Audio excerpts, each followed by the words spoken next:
भगवते वासुदेवाय। चतुर्दशोऽध्याय। श्रीशुकवाच।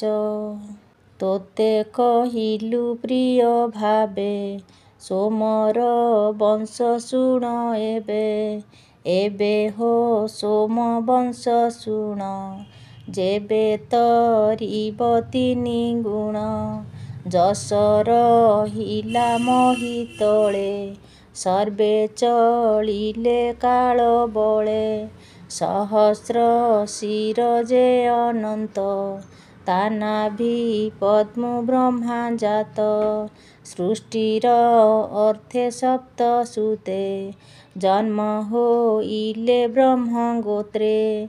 मरीचि आदि सप्त ऋषि, ध्रुव मण्डल रथे बसि। भ्रमन्ति ध्रुव चक्र बळे, उत्तम आकाश मण्डले। ताहांक मध्ये अत्रि मुनि, तप करन्ति जोग घेनि। तार लोचनु अश्रु जळे, ध्यान करन्ति जोग बळे। पुरुषे होइला प्रकाश, तेजे गंजिला दश दिश। अमृतमय मनोरम, ताहार नाम ହେଲା सोम। विप्र औषधि उडुगणे, ब्रह्मा ସ୍ଥାପିଲେ ରାଜାପଣେ। ସେ सोम राजा तेज କରି, ତିନି ଭୁବନେ ଅଧିକାରୀ। ବଳେ ଜିଣିଲା ତିନି ପୁର, ଏବେ ହୋ ଶୁଣ ନୃପବର। ସୁନ୍ଦର ପଣେ ମତ ଗର୍ବେ, ନୃପତି ଲକ୍ଷ୍ମୀର ସ୍ୱଭାବେ। ଏମନ୍ତେ ବୃହସ୍ପତି ନାରୀ, ଗଙ୍ଗା ଉଦକେ ସ୍ନାନ କରି। ରୂପେ ସୁନ୍ଦରୀ ମନୋହରା, ସ୍ୱଭାବେ ତାର ନାମ ତାରା। ତାହାଙ୍କ ରୂପ ଗୁଣ ଚାହିଁ, ଆନନ୍ଦ ବାଣେ ମୋହ ପାଇ। ସ୍ୱଭାବେ ଋତୁ ସ୍ନାନ କାଳେ, सोम हरिला ताकु बळे। एकथा ଶୁଣି ବୃହସ୍ପତି, ପତ୍ନୀ ହରଣେ ଦୁଃଖମତି। सोमर ଦ୍ୱାରେ ରାତ୍ରେ ଗଲେ, ଅନେକ ପ୍ରକାରେ ମାଗିଲେ। କେବେହେଁ ତାରାକୁ ନ ଦେଲା, ଅନେକ ଅମାନନା କଲା। ସେ ଗୁରୁଦେବ ମଧ୍ୟ ଆସି, ଇନ୍ଦ୍ରକୁ କହିଲେ ବିଶ୍ୱାସୀ। ଇନ୍ଦ୍ରର ତୁଲେ ଦେବ ବଳ, ଚଳନ୍ତେ ଶୁଭେ ମୁଖ ଗୋଳ। ସେ କଥା ଶୁଣି सोम ବାଦେ, ମିଳିଲେ ଅସୁରଙ୍କ ମଧ୍ୟେ। ଅସୁର ବଳ ସଙ୍ଗ କରି, ଧାଇଁଲେ सोम ପକ୍ଷ ଧରି। ଇନ୍ଦ୍ରର ତୁଲେ ଦେବଗଣ, ଏମନ୍ତେ ଦେବାସୁର ଗଣ। ପ୍ରକାଶେ ବଢ଼ିଲା ସଂଗ୍ରାମ, ତାରକାମୟ ଯୁଦ୍ଧ ନାମ। ତାରାର ଅର୍ଥେ ଯୁଦ୍ଧ ଯେଣୁ, ତାରକାମୟ ନାମ ତେଣୁ। ଏମନ୍ତେ ଘୋର ଯୁଦ୍ଧ କଲେ, ଅନେକ ଦେବାସୁର ମେଳେ। ଦେବ ଅସୁର ଘୋର ରଣେ, ବ୍ରହ୍ମା ମିଳିଲେ ତତକ୍ଷଣେ। ଅନେକ ଭର୍ତ୍ସନା ସେ କଲେ, ବୃହସ୍ପତିଙ୍କୁ ତାରା ଦେଲେ। ରଣ ନିବାରି ଚତୁର୍ମାର୍ଥ, ମିଳିଲେ सोमର ଅଗ୍ରତ। ସେ ଗୁରୁ ତାହାଙ୍କୁ ଅନାଇ, ବୋଲନ୍ତି ବ୍ରହ୍ମା ମୁଖ ଚାହିଁ। ଭୂତାତ ଦେଖନ୍ତୁ ଅଗ୍ରତେ, ଗର୍ଭଏ ଧରିଛି ଗୁପତେ। କେମନ୍ତେ ଛୁଇଁବି ଶରୀର, ଏମନ୍ତେ କାର୍ଯ୍ୟ ନାହିଁ ମୋର। କାହାର ବ୍ୟର୍ଜ ଗର୍ଭେ ଅଛି, କେମନ୍ତେ ପାରିବି ମୁଁ ଲଖି। ତାହାର ଗର୍ଭ ଚାହେଁ କୋପେ, ତାହାର ଗର୍ଭ ଚାହିଁ କୋପେ, ଗୁରୁ ବୋଲନ୍ତି ମନସ୍ତାପେ। ତୁ ମୋତେ ଛୁଇଁବୁ କେମନ୍ତେ, ଭସ୍ମ କରିବି ଆଜ ତୋତେ। ଏମନ୍ତ ଶୁଣି ସେ ଉତ୍ତର, କମ୍ପଇ ତାହାର ଶରୀର। ତକ୍ଷଣେ ଗର୍ଭ ପ୍ରସବିଲା, ସୁନ୍ଦରେ ଜଗତ ମୋହିଲା। କାନ୍ଦଇ ପଡ଼ି ଭୂମି ଗତେ, ଆଶ୍ଚର୍ଯ୍ୟ ଦେଖନ୍ତି ସମସ୍ତେ। ସୁନ୍ଦର ଦେଖି ତା ବଦନ, କଳ୍ପିଲା ବୃହସ୍ପତି ମନ। ବୋଲଇ ମୋର ପୁତ୍ର ଏହି, ସୋମ ବୋଲଇ ତାହା ଚାହିଁ। ଦେଖ ଏ ମୋହର କୁମର, ମୋହର ପ୍ରାୟେକ ସୁନ୍ଦର। ଗୁରୁ ବୋଲନ୍ତି ମୋର ପୁତ୍ର, ଏମନ୍ତେ ହୋଇଲା ଅନର୍ଥ। ସକଳ ମୁନିଗଣ ତୁଲେ, ତାରାକୁ ବିଶ୍ୱାସେ ପୁଛିଲେ। ତା ଶୁଣି ଅଧୋମୁଖ ହୋଇ, ତାରା ରହିଲା ଲଜ୍ଜା ପାଇ। କୁମର ଭୂମି ଗତେ ଥାଇ, ବୋଲେ ଜନନୀ ମୁଖ ଚାହିଁ। ଦୁର୍ବୃତ୍ତ ପଣ ଏ ତୋହର, କହ ମୁଁ କାହାର କୁମର। ନୋହିଲେ ଶାପ ଦେବି ତୋତେ, ଲଜ୍ଜା ହୋଇଲା ବଡ଼ ମୋତେ। ଏମନ୍ତ ପୁତ୍ର ବାକ୍ୟ ଶୁଣି, ତାହାକୁ ରାଇ କୁଶ ପାଣି। ବୋଲନ୍ତି କୋମଳ ବଚନ, ନିର୍ଭୟ କରି ତାରା ମନ। ଭୋତାରା ଲଜ୍ଜା ଦୂର କର, କହ ଏ କାହାର କୁମର। ତା ଶୁଣି ଅଧୋମୁଖ ହୋଇ, ବୋଲେ ସୋମର ଗର୍ଭ ଏହି। ତକ୍ଷଣେ ସୋମ କୋଳ କଲା, ବ୍ରହ୍ମା ତାହାକୁ ନାମ ଦେଲା। ବୋଧିଲା ରୂପ ଗୁଣେ ଯେଣୁ, ଏହାର ନାମ ବୁଧ ତେଣୁ। ସେ ବୁଧ ଇଳା କନ୍ୟା ଗର୍ଭେ, ମୁଁ ତୋତେ କହିଅଛି ପୂର୍ବେ। ପୁରୁର ବାକୁ ଜନ୍ମ କଲା, ଯେ କାଳେ ତପେ ବନେ ଗଲା। ଏବେ ହୋ ଶୁଣ ନର ନାଥ, ସୋମର ବଂଶାନୁଚରିତ।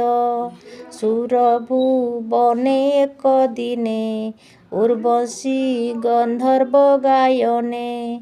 ମିତ୍ରା ବରୁଣକୁ ଜିଣିଲା, ସେ ତାକୁ କୋପେ ଶାପ ଦେଲା। ବୋଇଲା ନର ଲୋକେ ଯାଅ, ସ୍ୱର୍ଗ ଭୁବନେ ତୁ ନ ଧାଅ। ତକ୍ଷଣେ ଅଧୋମୁଖ ହୋଇ, ମିଳିଲା ନର ଲୋକେ ଯାଇ।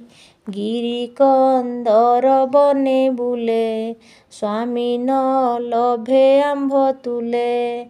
ଏମନ୍ତେ ଭ୍ରମନ୍ତେ ତରୁଣୀ, ପୁରୁର 12 ରୂପ ଶୁଣି। କନ୍ଦର୍ପ ପ୍ରାୟ ରୂପ ରାଶି, ତେଜେ ଗଞ୍ଜଇ ରବି ଶଶୀ। ଏମନ୍ତ ତାହାଙ୍କ ସଙ୍ଗତେ, ଉର୍ବଶୀ ମିଳିଲା ଏକାନ୍ତେ। ଇତ୍ଫୁଲ୍ଲ ହରଷ ଲୋଚନେ, ପୁରୁର 12 ସନ୍ନିଧାନେ। ସେ ରାଜା ତାର ମୁଖ ଚାହିଁ, ତକ୍ଷଣେ କାମ ବଶ ହୋଇ। ଗଭୀର ବାକ୍ୟ ତାକୁ କହି, ରୋମହରଷେ ସର୍ବଦେହି। ରାଜୋବାଚ ଆସ ସୁନ୍ଦରୀ ବସ ଏଥେ, ଭଲେ ଅଇଲୁ କିବା ପଥେ। ମିଳିଲୁ ମୋହର ସଙ୍ଗତେ, କହ ତୁ କି କହିବି ତୋତେ। ମୋ ସଙ୍ଗେ ରମନ୍ତୁ ଏକାନ୍ତେ ସୁନ୍ଦରୀ ରହି ଦିନ କେତେ। ଉର୍ବଶୀ ବୋଲେ ହେ ରାଜନ ଅନଙ୍ଗେ ପୀଡ଼ିତ ମୋ ମନ। ତୁ ମୋର ସଙ୍ଗେ ସତ୍ୟ କର ନିଶ୍ଚେ ବରିବି ତୋତେ ବର। ଦେଖ ଏ ମେଷପୁତ୍ର ଦୁଇ ତୁଲେ ଅଛନ୍ତି ବେନି ଭାଇ। ଅତ୍ୟନ୍ତ ପ୍ରିୟ ଏ ମୋହର ଏହାଙ୍କୁ ଯତ୍ନେ ରକ୍ଷା କର। ଉଲଗ୍ନ ନ ଦେଖିବି ତୋତେ ଘୃତ ଆହାର ମୋର ନିର୍ତ୍ତେ। ଏ ସତ୍ୟ ପ୍ରତିପାଳୁ ଯେବେ ତୋ ସଙ୍ଗେ ମୁଁ ରମିବି ତେବେ। ଏମନ୍ତ ତାର ମୁଖୁ ଶୁଣି ସତ୍ୟ ଯେ କଲା ନୃପମଣି। ଉର୍ବଶୀ ରୂପେ ହୋଇ ବଶ କଲା ସେ ଅନେକ ବିଶ୍ୱାସ। ବିମାନେ ବସି ତା ବିଶ୍ୱାସେ ଗିରି କନ୍ଦର ନାନା ଦେଶେ। ଚଳାଇ ରଥ ଦିଗ ଭ୍ରମେ ରମିଲା ହରଷିତ ମନେ। ଜଳ ବିହାର ନାନା ଦେଶେ ପଦ୍ମ କୁମୁଦ ଗନ୍ଧ ବାସେ। ଉର୍ବଶୀ ସଙ୍ଗେ ସଙ୍ଗ କଲା ରାତ୍ର ଦିବସ ନ ଜାଣିଲା। ଏବେ ହୋ ଶୁଣ ରାଜ ଋଷି ଇନ୍ଦ୍ର ଯେ ନ ଦେଖି ଉର୍ବଶୀ। ବୋଲେ ଗନ୍ଧର୍ବ ମୁଖ ଚାହିଁ ଉର୍ବଶୀ ମୋର ଗଲା କାହିଁ। ଗନ୍ଧର୍ବେ ବେନି କର ଯୋଡ଼ି କହିଲେ ଇନ୍ଦ୍ର ପାଦେ ପଡ଼ି। ମିତ୍ର ବରୁଣ ଶାପ ଘୋରେ ଉର୍ବଶୀ ଅଛି ମର୍ତ୍ତ୍ୟପୁରେ। ରମଇ ପୁରୁର ବାତୁଲେ ତା ଶୁଣି ପୁରନ୍ଦର ବୋଲେ। ତୁମ୍ଭେ ହୋ ମର୍ତ୍ତ୍ୟପୁରେ ଯାଇ ଉର୍ବଶୀ ଆଣ ବେଗ ହୋଇ। ତୁମ୍ଭେ ହୋ ମର୍ତ୍ତ୍ୟପୁରେ ଯାଇ ଉର୍ବଶୀ ଆଣ ବେଗ ହୋଇ। ସ୍ୱର୍ଗ ନ ସୋହେ ତା ବିହୀନେ ସୂର୍ଯ୍ୟ ନ ଥିଲେ ଦିବା ଯେହ୍ନେ। ତକ୍ଷଣେ ଇନ୍ଦ୍ର ଆଜ୍ଞା ଶିରେ ଘେନି ସେ ମିଳି ମର୍ତ୍ତ୍ୟପୁରେ। ଦିବସ ଅନ୍ତେ ଅନ୍ଧକାରେ ମିଳିଲେ ପୁରୁର ବାକୁପୁରେ। ତକ୍ଷଣେ ଦେବେ ମାୟା କଲେ ଉର୍ବଶୀ ମେଷେ ଚୋରାଇଲେ। ସେ ବେନି ମେଷ ଶୂନ୍ୟ ଜାନ୍ତେ ଉଚ୍ଚେ ରୋଦନ କଲେ ପଥେ। ତା ଶୁଣି ନିଦ୍ରା ଭଙ୍ଗ ହୋଇ ଉର୍ବଶୀ ବିକଳେ ବୋଲଇ। ମୁଁ ଏଡ଼େ ହୀନେ ଆଶ୍ରା କଲି ଏ ପୁରେ ଅନାଥିନୀ ହେଲି। ଭ୍ରମିଲି ନପୁଂସକ ବୋଲେ ମୋହର ପୁତ୍ର କେଣେ ଗଲେ। ଏ ରାଜା ନାରୀଙ୍କର ପ୍ରାୟେ ଶୋଇଛି ଘୋର ନିଦ୍ରା ମୋହେ। ଯେସନେ ନପୁଂସକ ହୋଇ ଏମନ୍ତ ଦେଖିଲା ତ ନାହିଁ। ଏମନ୍ତେ ରୋଦନ କରନ୍ତେ ରାଜାର ଶୟନ ଏକାନ୍ତେ। ଉର୍ବଶୀ କଟୁ ବାକ୍ୟ ଶୁଣି ନିଦ୍ରା ତେଜିଲେ ନୃପମଣି। ବ୍ୟଥିତ ଉର୍ବଶୀ ବଚନେ ପ୍ରକୋପ ଭୁଞ୍ଜର ଯେସନେ। ବ୍ୟଥିତ ଉର୍ବଶୀ ବଚନେ ପ୍ରକୋପ କୁଞ୍ଜର ଯେସନେ। ତକ୍ଷଣେ ଶୟନୁ ଯେ ଉଠି ଖଡ଼ଗ କରି ଦୃଢ଼ ମୁଷ୍ଟି। ଉଲଗ୍ନେ ରାଜା ଥିଲା ଶୋଇ ଅନ୍ଧାରେ ପଥ ନ ଦିଶଇ। ପଥେ ସେ ରେ କାର କରି ଗନ୍ଧର୍ବେ ମେଷ ଦେଲେ ଛାଡ଼ି। ମେଷକୁ ଘେନି ବାମ ହସ୍ତେ ମିଳିଲେ ଉର୍ବଶୀ ଅଗ୍ରତେ। ଗନ୍ଧର୍ବେ ଶୂନ୍ୟ ମାର୍ଗେ ଥିଲେ, ବିଜୁଳି ତେଜ ପ୍ରକାଶିଲେ। ରାଜା କଟିରେ ବସ୍ତ୍ର ନାହିଁ, ଉଲଗ୍ନ ଦେଖି ରୋଷ ବହି।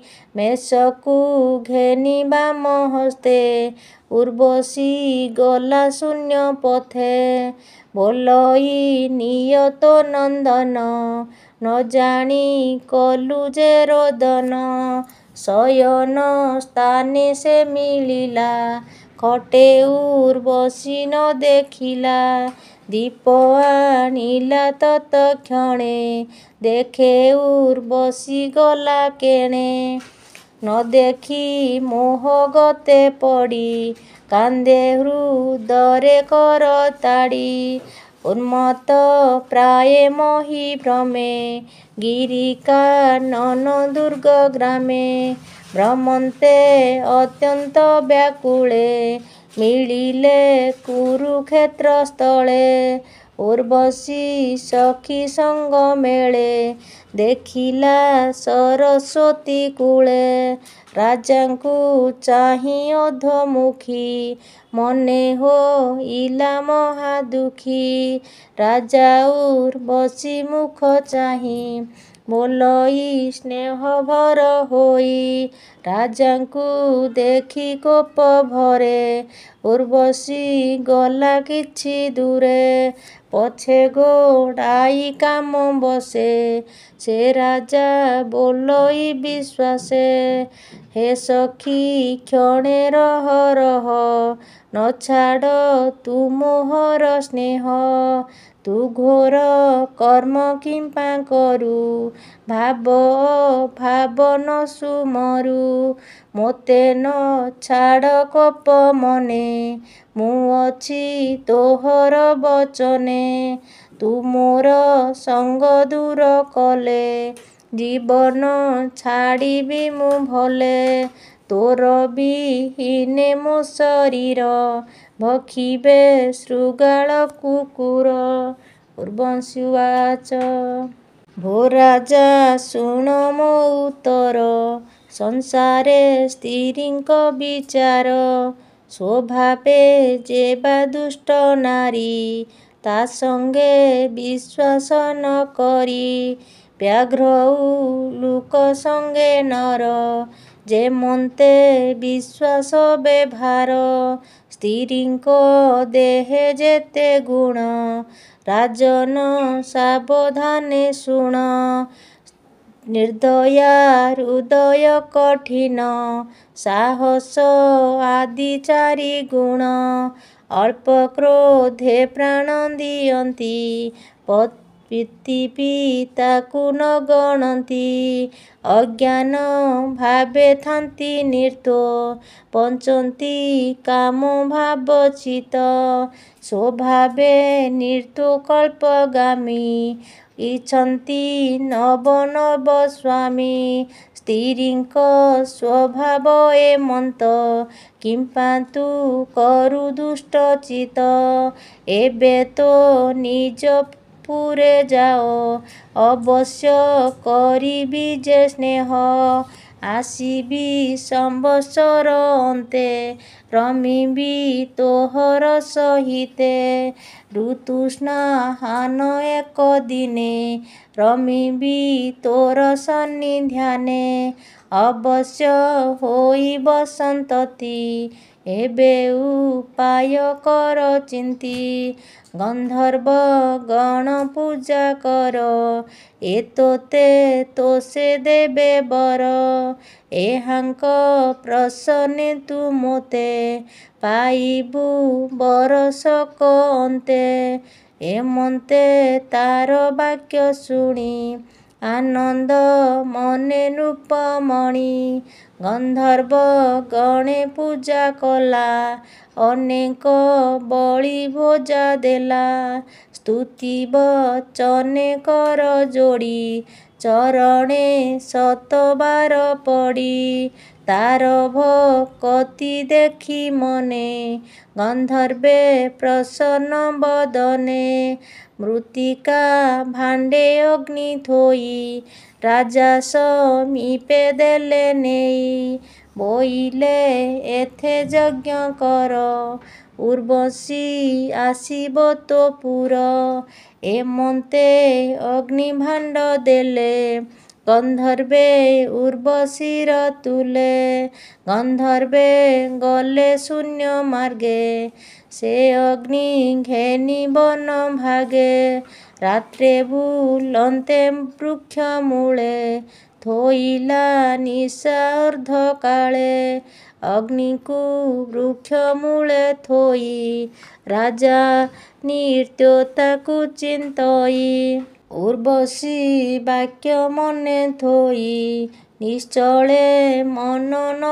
ଧରଇ ଏମନ୍ତେ ସତ୍ୟ ଯୁଗ ଗଲା ଶୁଣ ହୋ ଗୋବିନ୍ଦର ଲୀଳା ତ୍ରେତୟା ଯୁଗ ପ୍ରବେଶନେ ତ୍ରିଦେବ ପ୍ରାଦୁର୍ଭୂତ ମନେ ଅଗ୍ନି ଉଦ୍ଦେଶ୍ୟ ଦିନେ ଗଲା ବନେ ନଳ ନ ଦେଖିଲା ଯେ ବୃକ୍ଷ ମୂଳେ ଥୋଇ ଗଲା ସେ ବୃକ୍ଷ ଅଶ୍ୱତ ହୋଇଲା ଅଶ୍ୱତତ୍ ଗର୍ଭ ସମୀ ବୃକ୍ଷେ ରାଜନ ଦେଖିଲା ପ୍ରତ୍ୟକ୍ଷେ ସେ ବୃକ୍ଷ କାଷ୍ଠ ଗଲା ଘେନି ପଡ଼ିଲା ଯଜ୍ଞର ଅରଣି ଉର୍ବଶୀ ଧ୍ୟାନ ଅରଣି ମନ୍ଥନ ସେ କରି ନିଗମ ମନ୍ତ୍ରକୁ ବିଚାରି ଉର୍ବଶୀ ଧ୍ୟାନ କରି ମନେ ଆହୁତି ଦେଲା ହୁତାସନେ ଉର୍ବଶୀ ଯଜ୍ଞ କାଳେ ଆସି ରାଜାର ଗୃହରେ ପ୍ରବେଶୀ ଯଜ୍ଞ ପୁରୁଷର ପ୍ରସନ୍ନେ ବିଷ୍ଣୁ ମିଳିଲେ ତାର ସ୍ଥାନେ ଉର୍ବଶୀ ପୁରୁରବା ସଙ୍ଗେ ପୁତ୍ର ଜନ୍ମିଲା ରତି ରଙ୍ଗେ ଅଗ୍ନିର ବନ ପ୍ରାୟ ହୋଇ ଜନ୍ମ ଲଭିଲେ ଷୋଡ଼ ଭାଇ ରାଜା ବଞ୍ଚିଲେ ମନ ସୁଖେ ନିଶ୍ଚିନ୍ତେ ତ୍ରେତା ଯୁଗ ମୁଖେ ଆୟୁଷ ଅନ୍ତେ ପୁରୁରବା ଅନଳ ପ୍ରାୟ ହୋଇ ପ୍ରଭା ଉର୍ବଶୀ ଧ୍ୟାନେ ମନ ଥିଲା ଗନ୍ଧର୍ବ ଲୋକେ ସେ ମିଳିଲା ବୋଲଇ ବିପ୍ର ଜଗନ୍ନାଥ ନବମ ସ୍କନ୍ଧେ ଭାଗବତ ସୁଜନ ଜନଙ୍କର ହିତେ ଭାଷା ପ୍ରବନ୍ଧେ ଭାଗବତେ इति श्रीमद्भागवते महापुराणे पारमहंस संहितायां 82 नवम स्कन्धे सोमवंशचरिते नाम चतुर्दशोऽध्याय। ओम नमो भगवते वासुदेवाय।